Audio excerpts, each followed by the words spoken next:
El tema de hoy se llama Siendo pecadores. Siendo pecadores. Como introducción, quiero iniciar con un texto del Antiguo Testamento. Y este texto comienza con una pregunta. En el capítulo 53, versículo 1, dice el profeta Isaías, antes de dar la profecía que iba a presentar, pregunta: ¿quién ha creído a nuestro anuncio? ¿Quién ha creído a nuestro anuncio? ¿Quién ha creído a nuestro anuncio? Repito mucho esto porque a mí me llama mucho la atención y me duele mucho que el profeta de parte de Dios esté preguntando: ¿quién ha creído a nuestro anuncio? ¿Quién me ha creído? Qué inverosímil es eso, ¿verdad? Que alguien no le crea a Dios. Y si le crea a los hombres, que somos mentirosos, y las mujeres también. Pero a Dios, que es verdadero, siempre verdadero, que Él esté preguntando ¿quién me ha creído? Es algo tremendo. La madrugada del 10 de abril del año 1912, en el puerto de Southampton, Inglaterra, salió un barco de lujo muy grande, con la idea de cruzar el océano Atlántico y llegar hasta Nueva York. Pero solamente recorrió 4 días y un cachito. La madrugada del 15 de abril de ese mismo año 1912, ese barco chocó contra un iceberg y se hundió, muriendo en esa ocasión 1,514 personas. 1,514 personas. Era un barco de lujo, un barco de pasajeros, y chocó con un iceberg y se hundió. Se salvaron algunos, pero muchos murieron. 1,514 personas fallecieron ahogadas en el frío, en las heladas aguas del océano Atlántico. Ese barco, el nombre de él, ¿ya se imaginan cuál es? El nombre completo: Royal Mail Ship Titanic.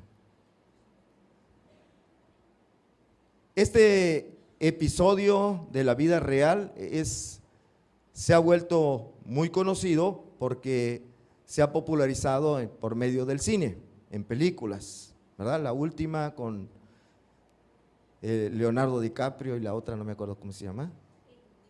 Kate Winslet. Bueno, por eso es muy conocido pero yo les propongo una pregunta.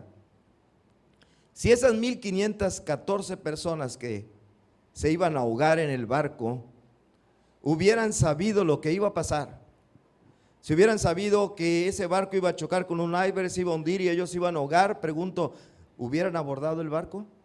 De haberlo sabido con certeza, ¿hubieran abordado el barco? Yo pienso que no. Igual que algunos de ustedes están moviendo la cabeza, yo pienso que no. Se dice por los testigos presenciales que sobrevivieron que la orquesta del barco que tocaba para las fiestas que había allí, entonaron musicalmente nada más un himno que se llama Cerca de ti, Señor. Por ahí lo hemos cantado alguna vez. Y yo les pregunto, esos miembros de la orquesta que ya pronto se iban a ahogar, se iban a morir, de haber sabido que ese barco se iba a hundir, se hubieran quedado allí para morirse y, como dice el canto, estar más cerca del Señor. Así dice la alabanza, está cerca de ti, Señor, quiero morar. ¿Se hubieran quedado? Yo pienso que no. Y si les pregunto a ustedes, si ustedes hubieran sido uno de esos 1,514 pasajeros y hubieran sabido, a ver, ustedes se hubieran quedado y se hubieran subido al barco, sabiendo que se iba a hundir, ¿ustedes se hubieran subido al barco? ¿Cómo ven? Creo que no, ¿verdad? Pero saben, Jesús sí lo hizo.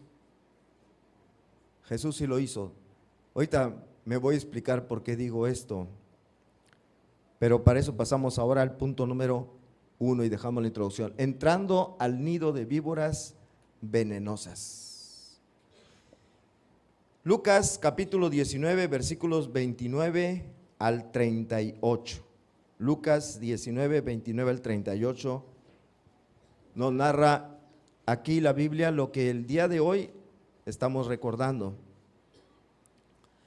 Dice: y aconteció que llegando cerca de Betfagé y de Betania, al monte que se llama de los Olivos, envió 2 de sus discípulos, diciendo: id a la aldea de enfrente, y al entrar en ella hallaréis un pollino atado, en el cual ningún hombre ha montado jamás.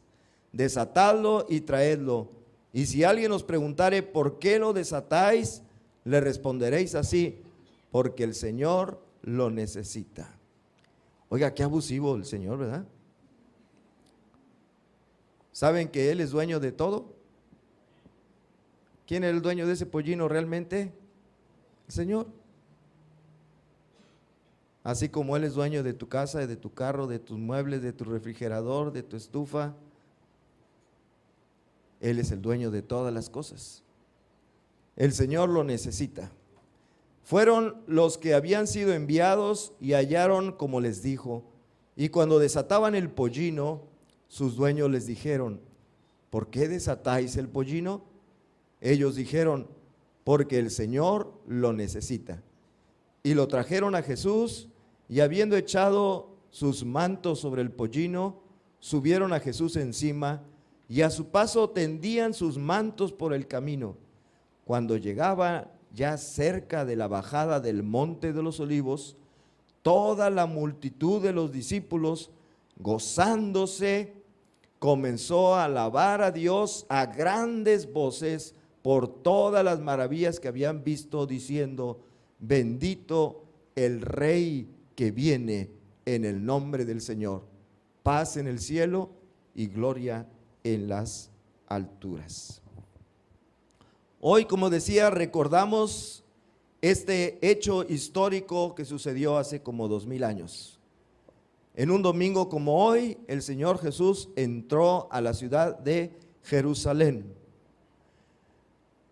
Y este domingo se le acostumbra llamar con el nombre de Domingo de Ramos, ¿verdad? Porque la gente ponía ramas y ponía sus mantos mientras Él iba entrando por la ciudad. Hasta este momento que acabamos de leer, todo estaba muy bien, todo iba muy bien. La gente lo recibió gozosos y alabando a Dios, ¿verdad? Y diciendo: bendito el Rey que viene en el nombre del Señor. Pero era simplemente la calma que precede a la tormenta, porque venían tiempos, venían días terribles, tremendos. Jesús estaba entrando a Jerusalén. Jerusalén era el centro neurálgico de la religión judía. Ahí es donde estaban los más importantes dirigentes de esta religión judía. Estaba la gente que más odiaba a Jesús, que más lo aborrecía y que ya de tiempo atrás estaba planeando asesinarlo. Y aún así, Jesús fue ahí a Jerusalén. Sabiendo estas cosas, Jesús estaba entrando a la cueva de lobos, o como le puse al principio, estaba entrando al nido de serpientes con veneno mortal. Y uno se pregunta: ¿por qué arriesgarse? ¿Por qué se arriesgó a entrar a Jerusalén? Bueno, antes de contestar esta pregunta, el punto número 2, le puse amenazas reales. Amenazas reales. A veces la gente, cuando está enojada, quizá a ustedes les ha pasado, a ustedes mismos, o les ha tocado que se lo digan, alguien les ha amenazado en ese momento cuando está enojado con alguna cosa: te voy a dejar porque ya no te soporto. O por ahí alguien les ha inclusive hasta dicho: vas a ver, un día de estos te voy a matar. ¿No les han dicho, o ustedes no lo han dicho alguna vez, enojados? Esas mamás con los hijos, vas a ver, te voy a matar, cuando se portan muy mal. Bueno, por lo general, bueno, la mayoría de las veces afortunadamente no lo están diciendo en serio, simplemente porque están enojados o porque están enojadas. Y nunca lo hacen, ¿verdad? Nunca matan a la persona a la que amenazan. También los enemigos de Jesús, los enemigos acérrimos de Jesús, también lo odiaban y enojados también lo amenazaron de muerte. Vamos a leer algunas de estas ocasiones. Por ejemplo, en una ocasión por sanar a un paralítico en el día de reposo, fíjense. Él sanó a un paralítico, no tendría nada de malo, pero el problema es que lo hizo en un día de reposo y eso hizo enojar a sus enemigos, los dirigentes religiosos. Juan capítulo 5 versículos 15 al 18 dice: el hombre, el que había sido sanado, se fue y dio aviso a los judíos que Jesús era el que le había sanado, y por esta causa los judíos perseguían a Jesús y procuraban matarle, porque hacía estas cosas en el día de reposo. Y Jesús le respondió: mi Padre hasta ahora trabaja y yo trabajo. Por esto los judíos aún más procuraban matarle, porque no solo quebrantaba el día de reposo, sino que también decía que Dios era su propio Padre, haciéndose igual a Dios. Entonces ahí tenemos una ocasión en donde están ellos deseando matarlo. No lo mataron, están apenas deseando matarlo. En otra ocasión tomaron un acuerdo formal para matarlo, para asesinarlo. Juan capítulo 11 versículos 47 al 53 dice: entonces los principales sacerdotes y los fariseos reunieron el concilio y dijeron: ¿qué haremos? Porque este hombre hace muchas señales. Si le dejamos así, todos creerán en él. ¿Cuál era su pecado? ¿Cuál era su falta? Según hasta donde vamos, que hacía muchas señales. Estaban celosos en realidad, estaban envidiosos de que la gente seguía a Jesús y se olvidaban de ellos. Y vendrán los romanos y destruirán nuestro lugar santo y nuestra nación. ¿Cómo ven ustedes esto? Este hombre hace muchas señales, la gente lo está siguiendo y van a venir los romanos y van a destruir nuestra nación. Les digo una cosa, mataron a Jesús y en el año 70 después de Cristo vinieron los romanos, cuando ya no estaba Jesús, pero sí estaban ellos, invadieron el país y destruyeron la ciudad de Jerusalén y destruyeron su lugar santo. Lo que ellos decían que iba a pasar por culpa de Jesús, pasó por culpa de ellos, no por culpa de Jesús. Entonces Caifás, uno de ellos, sumo sacerdote aquel año, les dijo: vosotros no sabéis nada, ni pensáis que nos conviene que un hombre muera por el pueblo y no que toda la nación perezca. Esto no lo dijo por sí mismo, sino que como era el sumo sacerdote aquel año, profetizó que Jesús había de morir por la nación. Y no solamente por la nación, sino también para congregar en uno a los hijos de Dios que estaban dispersos. Así que desde aquel día acordaron matarle. Acordaron matarle.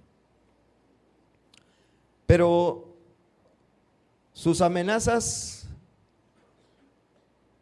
no eran como las que a veces la gente dice: te voy a matar, vas a ver, y nunca lo hacen y realmente está hablando en serio. Sus amenazas sí eran en serio. Las amenazas de los enemigos de Jesús sí eran en serio. Ellos sí querían verdaderamente matarlo. Ellos sí lo deseaban hacer. Varias veces, como dice ahí, había habido intentos de asesinarlo. Varias veces. Aquí les voy a presentar 3 que menciona la Biblia. En la sinagoga de Nazaret, porque no pudieron soportar su predicación. Espero que no me pase a mí así también con ustedes. La palabra de Dios es dura, es muy dura.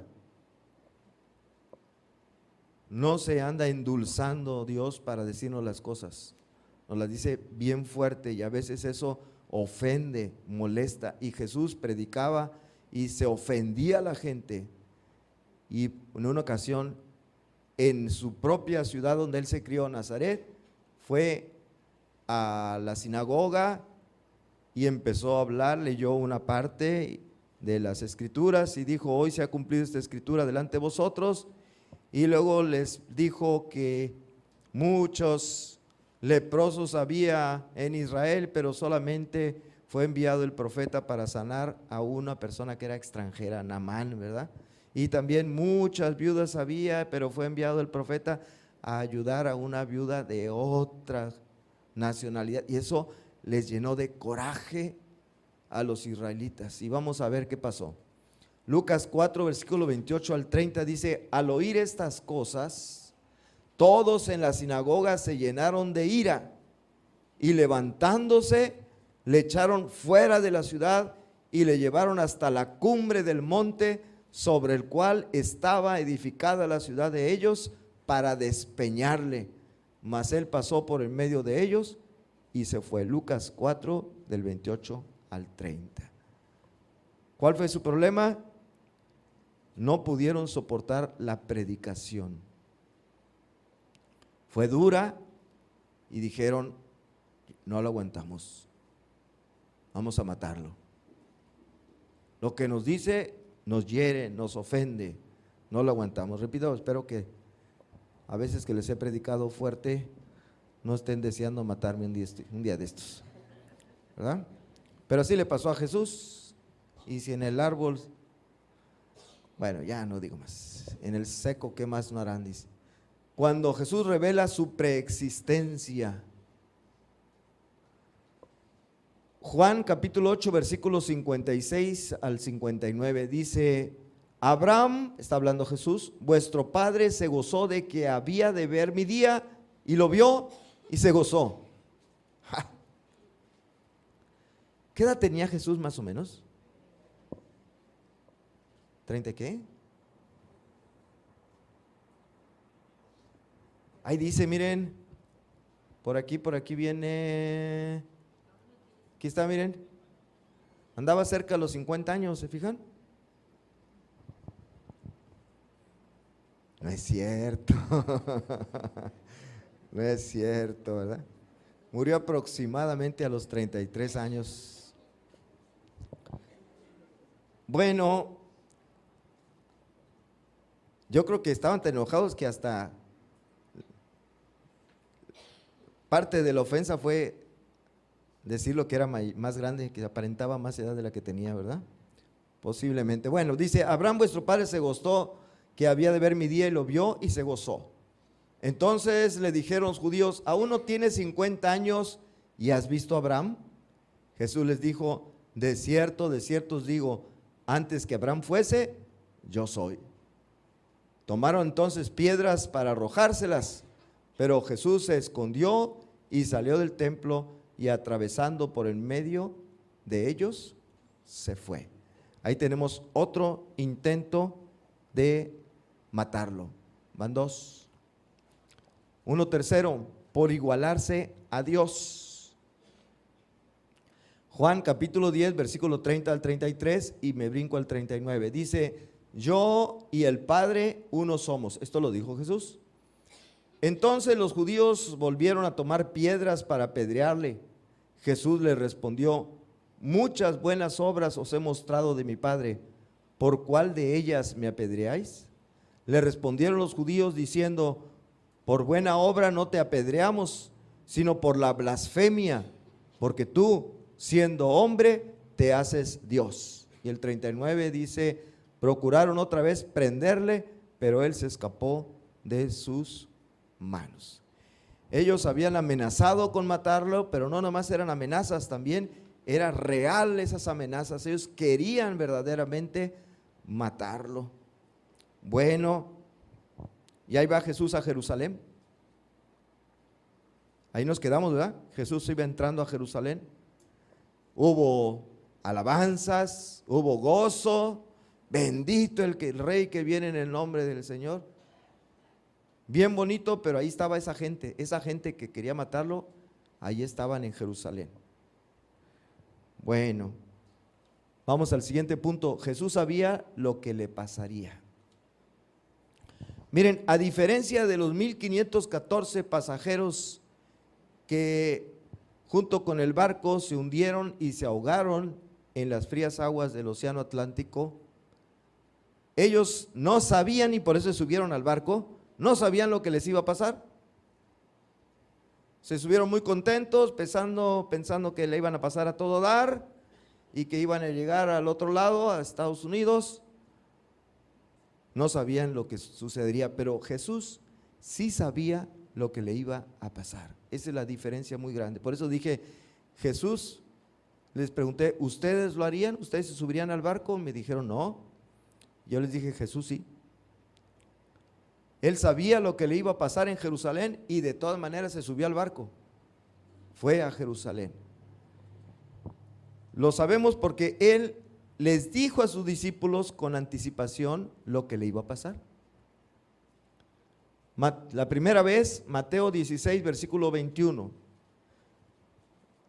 Dice, desde entonces comenzó Jesús a declarar a sus discípulos que le era necesario ir a Jerusalén y padecer mucho de los ancianos, de los principales sacerdotes y de los escribas, y ser muerto y resucitar al tercer día.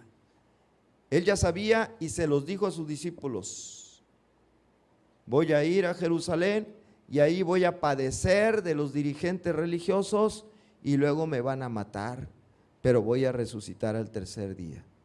Y cuando esto lo oyeron los discípulos, uno de ellos se paró, ya saben quién, y trató de convencer a Jesús, oye Jesús, pero si sabes lo que te va a pasar, ¿cómo se te ocurre ir a Jerusalén? Si sabes que el barco se va a hundir, ¿cómo te vas a subir al barco? ¿Quién fue ese discípulo? Pedro. Ahí mismo en Mateo 16 dice, versículos 22 y 23, entonces Pedro, tomándolo aparte, comenzó a reconvenirle diciendo, Señor, ten compasión de ti, en ninguna manera esto te acontezca. Pero él, volviéndose, dijo a Pedro, quítate de delante de mí, Satanás, me eres tropiezo, porque no pones la mira en las cosas de Dios, sino en las de los hombres. ¿Cómo ven? Él sabía lo que le iba a pasar y Pedro lo trató de convencer, oye, no lo hagas, ¿para qué vas allá? Si ya sabes lo que te van a hacer. Le dijo, quítate delante de mí, Satanás, me eres tropiezo. ¿Tropiezo para qué? Para la obra que Dios le había encargado que hiciera, que el Padre le había encargado que hiciera. Él tenía que cumplir con eso. Una segunda ocasión en que Jesús anunció lo que le iba a pasar, en Mateo 17, versículos 22 y 23.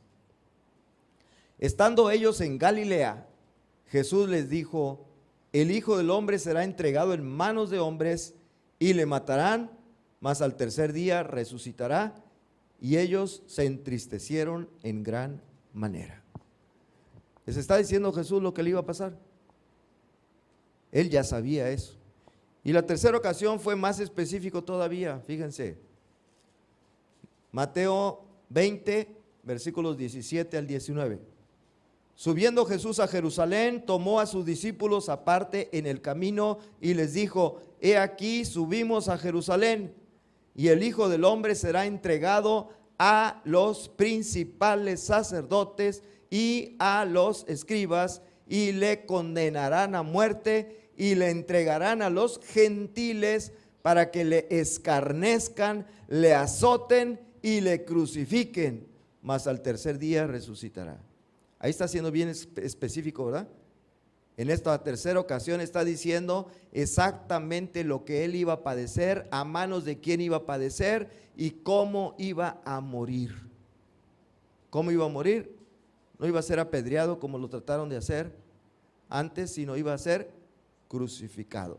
Él sabía todo eso lo sabía que le iba a pasar. El Hijo del Hombre va a ser entregado a los principales sacerdotes, a los escribas, le van a condenar a muerte, lo van a entregar a los gentiles, o sea, cuando le entregaron a los romanos, estos lo van a escarnecer, se van a burlar de él. ¿Se acuerdan los romanos? Le pusieron una corona de espinas, le pegaron de garrotazos en la cabeza con la corona, le pusieron un manto de escarlata y le pusieron ahí ¿qué fue? Como el cetro, como si fuera un cetro, ¿verdad? Y se burlaron de él, oh rey de los judíos. Él sabía todo eso. La pregunta que a uno se nos antoja lógico es, al menos a mí, ¿por qué? Si sabía que le iba a pasar todo eso, ¿por qué fue? ¿Por qué? ¿Verdad que se antoja preguntarse eso? Si ustedes saben que el barco se va a hundir, ¿por qué se van a subir al Titanic? ¿Por qué? Si Jesús sabía que al ir a Jerusalén lo iban a maltratar, le iban a golpear, se iban a burlar de él y lo iban a crucificar, ¿por qué ir a Jerusalén? Y la respuesta es muy sencilla: por amor. Muy sencilla, pero difícil de comprender. Muy difícil de comprender. ¿Saben por qué? Porque nosotros no amamos así. Nosotros no tenemos esa clase de amor, los seres humanos. Nuestro amor es muchas veces convenenciero. Yo te amo siempre y cuando tú me ames. Yo te amo si tú me tratas bien. Yo te amo si tú eres bueno o buena conmigo. Si me correspondes, yo te amo.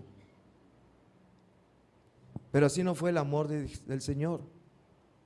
Y por eso digo que para nosotros, o para mí, es incomprensible lo que hizo Jesús. Lo hizo por amor.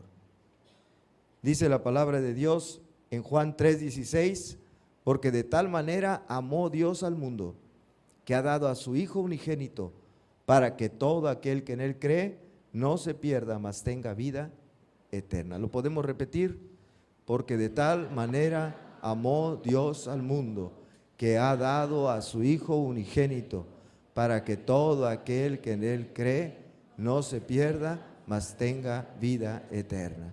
Porque de tal manera amó Dios al mundo, que ha dado a su Hijo unigénito, para que todo aquel que en él cree no se pierda, mas tenga vida eterna. ¿Por qué lo hizo? Ahí dice, porque de tal manera amó Dios, que ha dado a su Hijo unigénito. ¿Para qué? Para que todo aquel que en él cree no se pierda, mas tenga vida eterna. De tal manera amó. ¿Por qué lo hizo? Por amor. Y este versículo, Juan 3:16, yo sé que se lo saben de memoria prácticamente todos, quizá por ahí alguno no, pero es bueno estarlo repitiendo y repitiendo y repitiendo, que no se nos olvide, cuánto nos amó Dios, cuánto nos amó Dios a nosotros, unos sinvergüenzas, unos malagradecidos, rebeldes, feos, y de tal manera nos amó Dios que dio a su Hijo unigénito, para que todo aquel que en él cree no se pierda, mas tenga vida eterna. Los seres humanos traemos de nacimiento una naturaleza pecaminosa.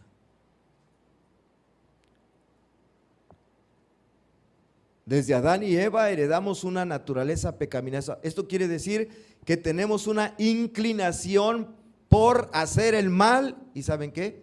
Hacemos el mal. No solamente tenemos la inclinación, sino que además hacemos el mal. Seguimos esa inclinación por el mal. Así nacemos ya desde chiquitos. Yo les he dicho varias veces, a un niño nunca se le enseña a portarse mal, pero se porta mal. Porque ya trae de nacimiento esa naturaleza pecaminosa, esa inclinación a hacer lo malo, y lo hace lo malo si se lo permitimos. La tarea como padres es disciplinarlos para que hagan lo bueno, no para que hagan lo malo. Por eso no se necesita hacer nada, déjenlos solitos y van a hacer lo malo. Pero por traer esa naturaleza y por haber pecado, en consecuencia, dice Romanos 3:23, por cuanto todos pecaron y están destituidos de la gloria de Dios. Por traer esa inclinación a hacer lo malo y por hacer lo malo, dice la palabra de Dios, que estamos destituidos de entrar a la gloria de Dios. Estamos destituidos, estamos impedidos de ir al cielo. ¿Quiénes? Todos. Por cuanto todos pecaron. ¿Cuántos? Todos. Estamos impedidos de ir al cielo y por lo tanto estamos destinados ¿a dónde? Al infierno. Al infierno. ¿Cuántos? Todos. ¿Por qué? Por pecar. Y alguien puede decir, bueno, ¿y si dejo de pecar? ¿Y si dejo de pecar? ¿Saben qué? Eso es imposible. Imposible. Nadie puede dejar de pecar. Nadie puede absolutamente no pecar. Pero suponiendo que alguien pudiera pecar, bueno, por ejemplo, en la filosofía de los budistas, ellos se ponen en una posición, ¿verdad? Que ya la conocen, así sentaditos, y ponen haciendo nada, se sientan en el suelo y dicen que procuran poner su mente en blanco y estar allí mucho tiempo. ¿Qué pretenden con esto? No pecar. No, porque si se paran y empiezan a caminar ya van a pecar. Entonces, para no pecar, se sientan en el piso y empiezan a hacer sonidos raros y poner su mente en blanco. Pero ¿están pecando o no están pecando al hacer eso? ¿Quién me dice? Sí, ¿por qué? Están pecando porque no están haciendo nada bueno.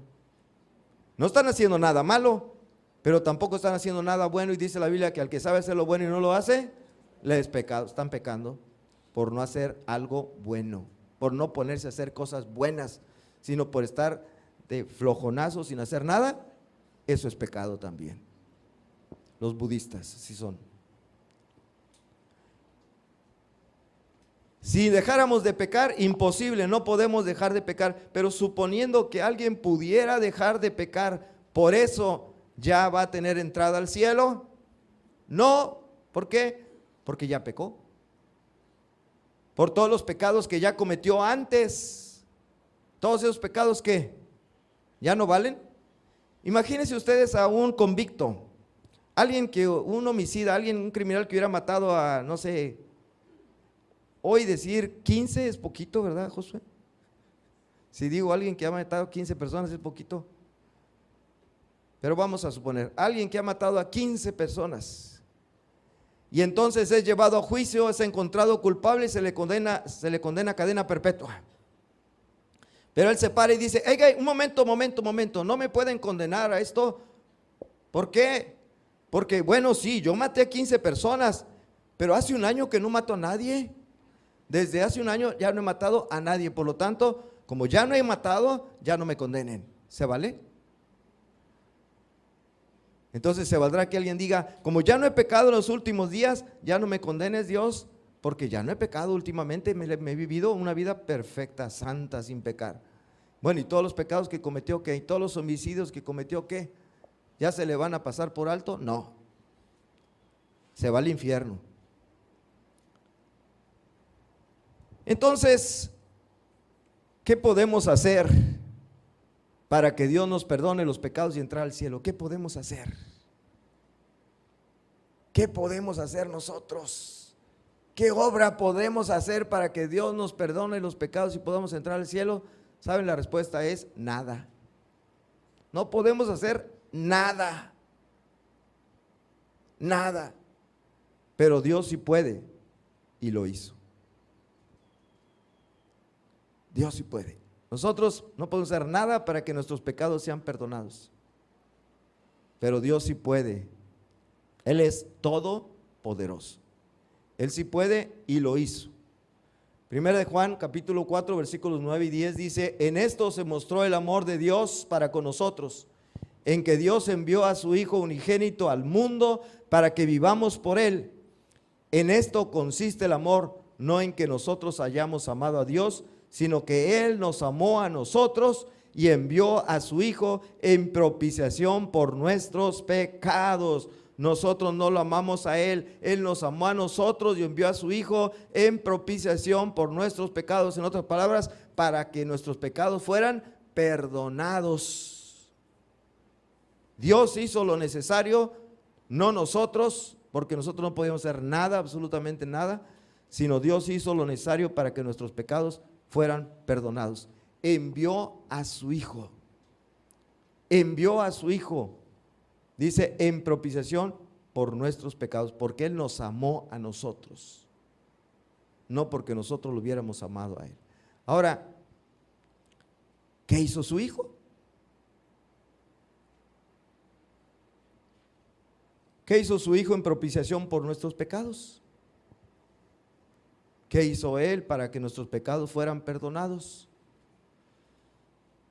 La respuesta es, se dio en sacrificio con derramamiento de su sangre.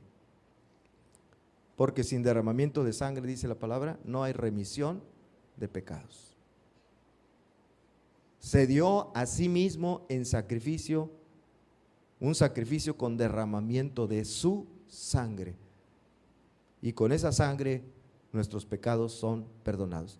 Dice primera de Juan 1:7, y la sangre, a ver, léanlo conmigo, y la sangre de Jesucristo, su Hijo, nos limpia de todo pecado. Nosotros no podemos hacer nada, Dios lo hizo todo, envió a su Hijo, y con la sangre que Cristo derramó en la cruz del Calvario, nuestros pecados son limpiados, son perdonados. ¿Qué hicimos nosotros? Nada, nada. Dios fue el que hizo la obra necesaria y perfecta para que nuestros pecados fueran perdonados. Esto no era nuevo, esto ya estaba profetizado, ya estaba anunciado. ¿Se acuerdan con qué texto empecé el mensaje? Isaías 53:1. Voy a leer el 1, luego 3 al 6. Es un pasaje tremendo, conmovedor, de lo que estaba anunciando el profeta que pasaría con Cristo. Y pasó. Y por eso fue a Jerusalén, entró a Jerusalén. Dice, ¿quién ha creído a nuestro anuncio? Esa pregunta que me deja a mí temblando. ¿Quién ha creído a nuestro anuncio? ¿Quién ha creído? ¿Cuál anuncio? El anuncio es este: despreciado y desechado entre los hombres, varón de dolores, experimentado en quebranto, y como que escondimos de él el rostro, fue menospreciado y no lo estimamos. ¿De quién está hablando el profeta Isaías? 750 años antes de que naciera el niño Jesús allí en Belén, Isaías está escribiendo esto: despreciado y desechado entre los hombres, varón de dolores, experimentado en quebranto, y como que escondimos de él el rostro, fue menospreciado y no lo estimamos. Ciertamente llevó él nuestras enfermedades y sufrió nuestros dolores, y nosotros le tuvimos por azotado, por herido de Dios y abatido. Mas él herido fue por nuestras rebeliones, molido por nuestros pecados. El castigo de nuestra paz fue sobre él, y por su llaga fuimos nosotros curados. Todos nosotros nos descarriamos como ovejas, cada cual se apartó por su camino, mas Jehová cargó en él el pecado de todos nosotros. ¿De quién estaba hablando el profeta? ¿De quién estaba profetizando Isaías? De Jesús de Nazaret. Todo eso le pasó, ¿cuándo? En la semana que estamos recordando hoy, ¿verdad? Que se inició con ese domingo en donde entró a Jerusalén en medio de alabanzas, gozo y todo eso, pero unos días después vendría todo esto que está profetizado por Isaías. Todo eso sucedió. Todos nosotros nos descarriamos como ovejas, cada cual se apartó por su camino, mas Jehová cargó en él el pecado de todos nosotros.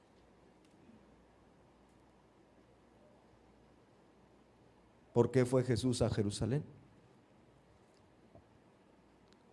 Él venía a cumplir esto. ¿Para qué? ¿Qué dice Juan 3:16? Para que todo aquel que en Él cree no se pierda, mas tenga vida eterna.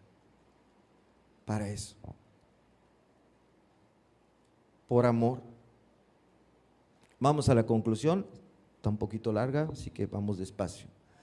Dice, solamente la sangre de Cristo derramada en la cruz del Calvario nos puede limpiar de todos nuestros pecados.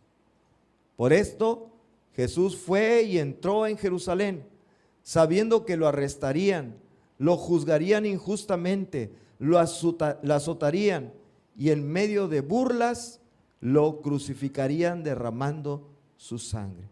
Lo sabía y fue. ¿Por qué? Porque solamente su sangre derramada en la cruz del Calvario podía limpiarnos de nuestros pecados. Entonces, por amor a nosotros fue. Por amor a nosotros fue y dejó que lo martirizaran. Si nuestras ofrendas, por si alguien piensa, si ofrendas, oraciones, rezos, penitencias o buenas obras pudieran perdonar nuestros pecados, el Hijo de Dios no hubiera tenido que venir a sufrir lo que sufrió y a morir como murió. Y lo hizo no por obligación, sino por amor. ¿Está claro?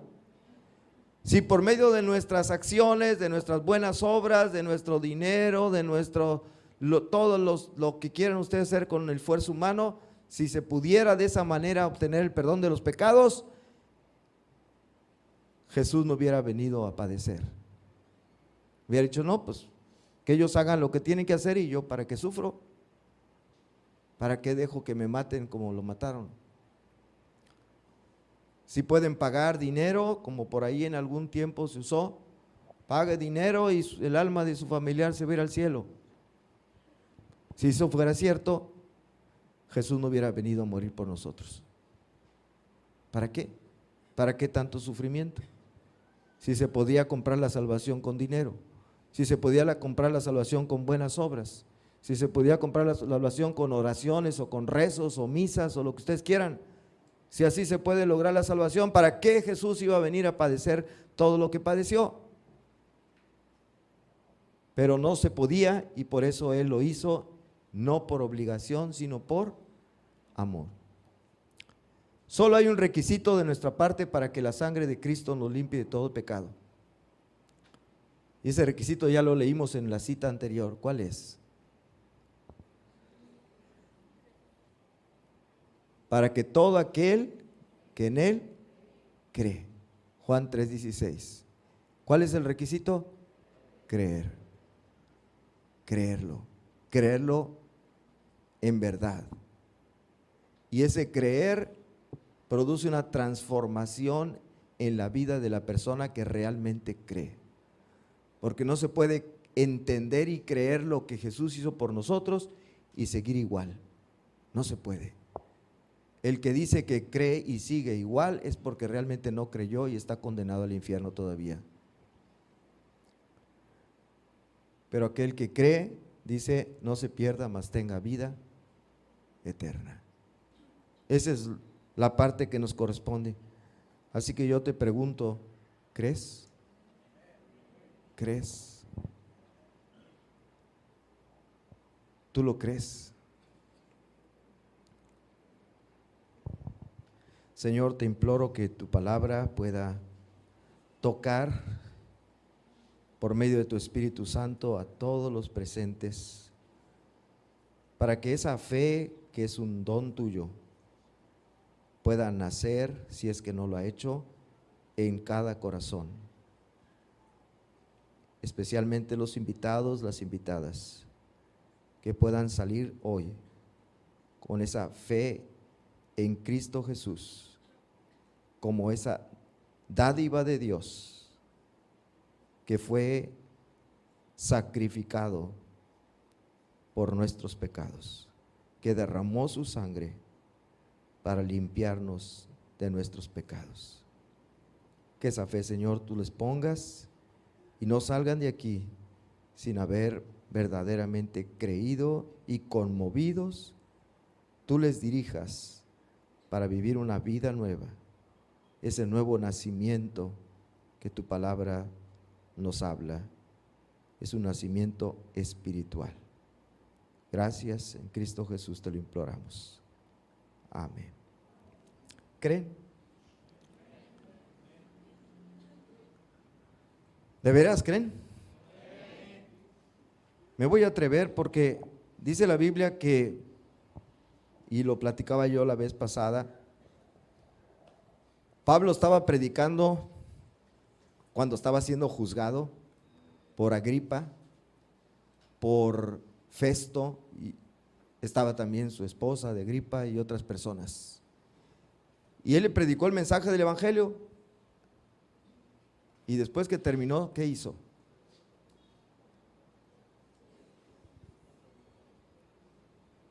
Así, no dijo, ¿quién de ustedes que están allí en el juzgado creen en Jesús? No, le dijo directamente a Agripa, ¿crees tú, oh rey Agripa?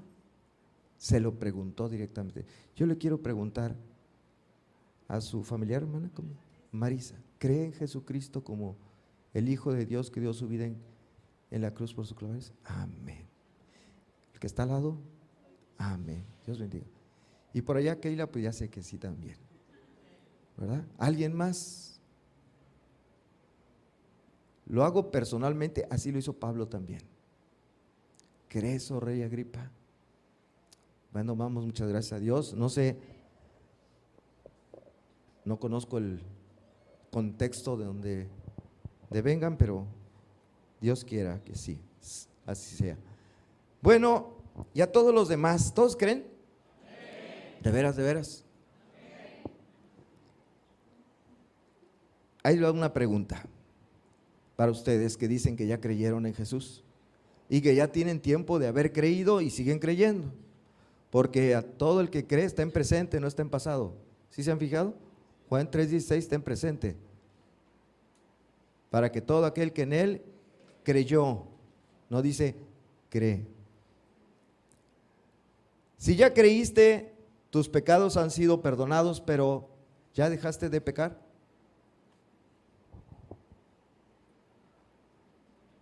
Esa es la pregunta para ustedes, los que dicen que ya creyeron.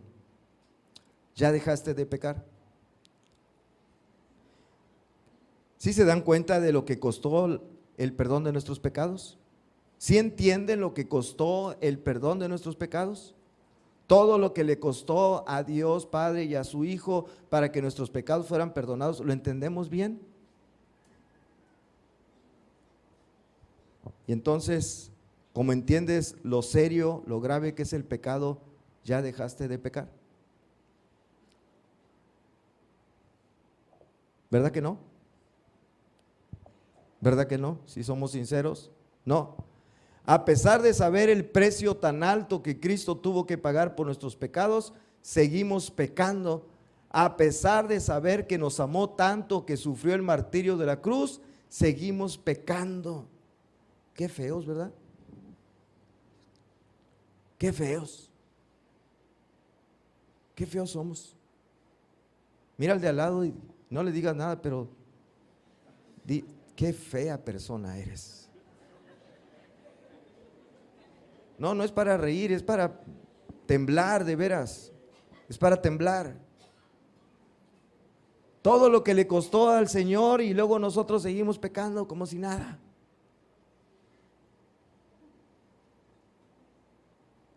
Les digo una cosa, así como Jesús sabía lo que le pasaría en Jerusalén, también Jesús sabía que seguiríamos pecando aún después de creer en Él.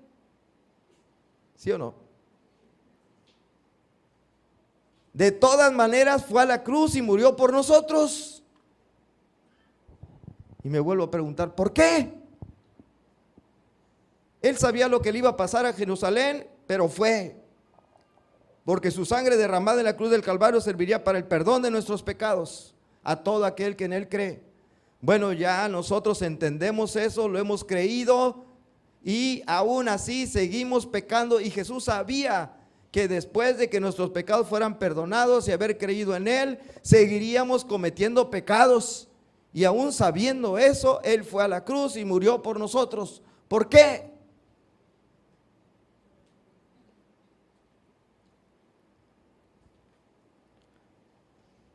Esto es algo que a mí me conmueve mucho y que yo no entiendo.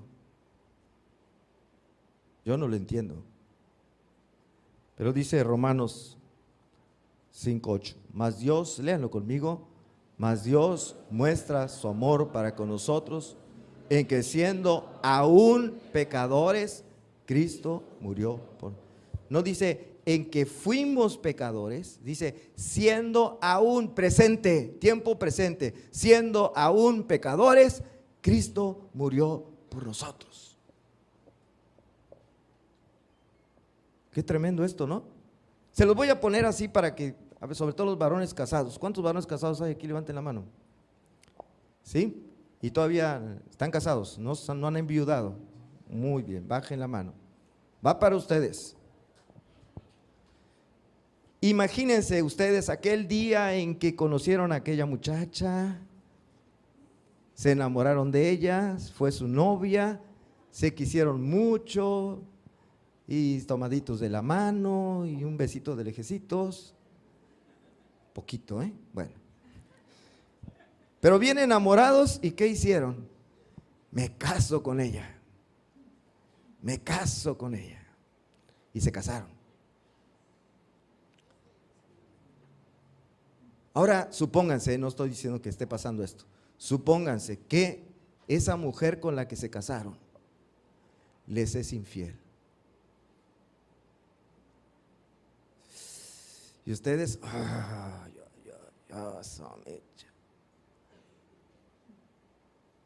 ese es infiel. Ahora me voy a regresar otra vez para atrás. Supónganse que ustedes andan de novia con esa muchacha y que saben, que supieran de antemano que si se casan con ella, ella les va a llegar a ser infiel con otro. ¿Se casarían con ella? ¿Se casarían con ella? Eso hizo Jesús, siendo aún pecador, sabiendo que aún después de creer en Él seguiríamos pecando. Aún así, siendo pecadores, Cristo murió por nosotros.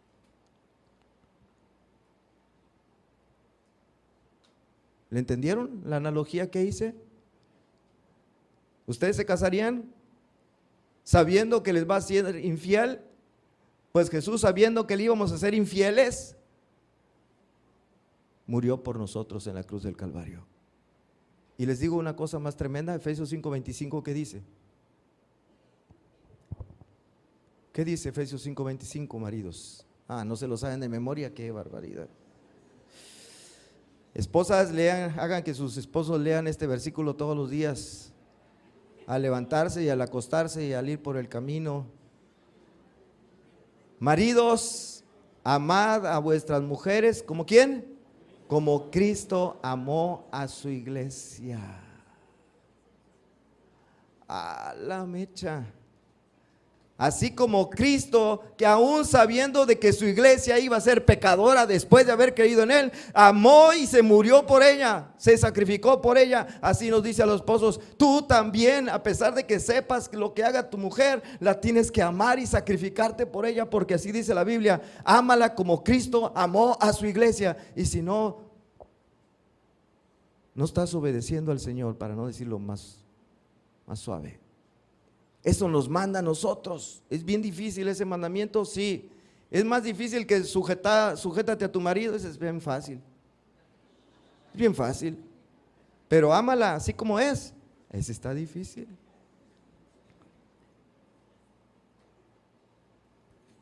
¿Sí o no? Como Cristo amó a la iglesia, eso está difícil. Y si no estás dispuesto a amar a una mujer así, joven, señorita que estás ahorita soltero, soltera, no te cases.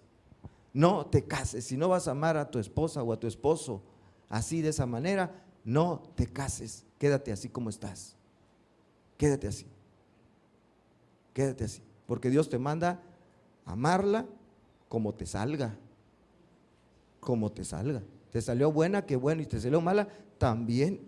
Porque así Cristo amó a su iglesia. ¿Cómo salió la iglesia? No me digan que somos bien buenos. Salimos malos, ¿verdad? Y aún así, Cristo nos amó. Está bien difícil, pero eso nos manda Dios. Por eso digo que me conmueve, siendo aún pecadores, Cristo murió por nosotros.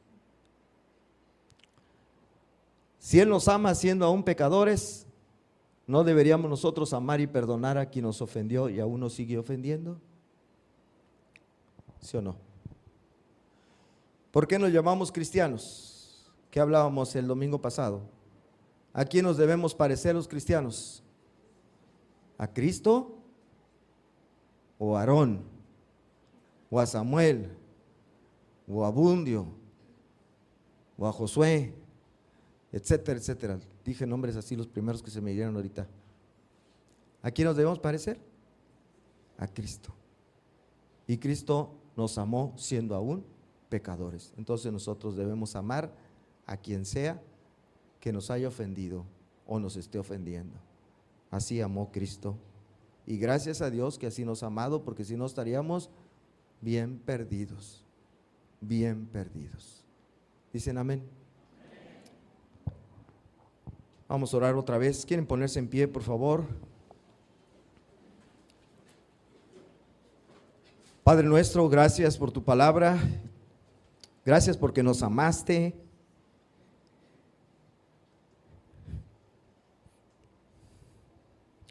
Sin merecerlo. Gracias porque diste a tu Hijo por nosotros, siendo pecadores nosotros, antes y después de creer, todavía hasta el día de hoy. Y si eso Cristo hizo por nosotros, nosotros debemos imitarlo a Él también, amando a todos, sea que nos traten bien o que nos traten mal. Porque si no, cualquiera podría ser cristiano. Hay muchos que se dicen cristianos, sí, hay muchos, pero verdaderamente cristianos, muy pocos. Jesús dijo que la puerta es muy angosta y muy pocos son los que entran por esa puerta y caminan por el camino angosto. Muy pocos. Pero muchos se van por la puerta ancha. El odio, la venganza, el rencor, los pleitos, es la puerta ancha y el camino ancho. Pero como cristianos nos ordenas un camino difícil. Pero lo más hermoso es que al final está la vida eterna, está tu reino, donde tú nos vas a tener, tú vas a secar todas nuestras lágrimas y ya no va a haber más llanto, ni dolor, ni tristeza, porque todas estas cosas pasaron. Gracias, Señor, muchas gracias por tu amor. Ayúdanos a corresponderte en ese amor y amarte a ti con todas nuestras fuerzas, con todo nuestro corazón, con toda nuestra alma, y a nuestro prójimo, empezando con los que tenemos en casa, como a nosotros mismos. Gracias, Señor, en Cristo Jesús. Amén, amén.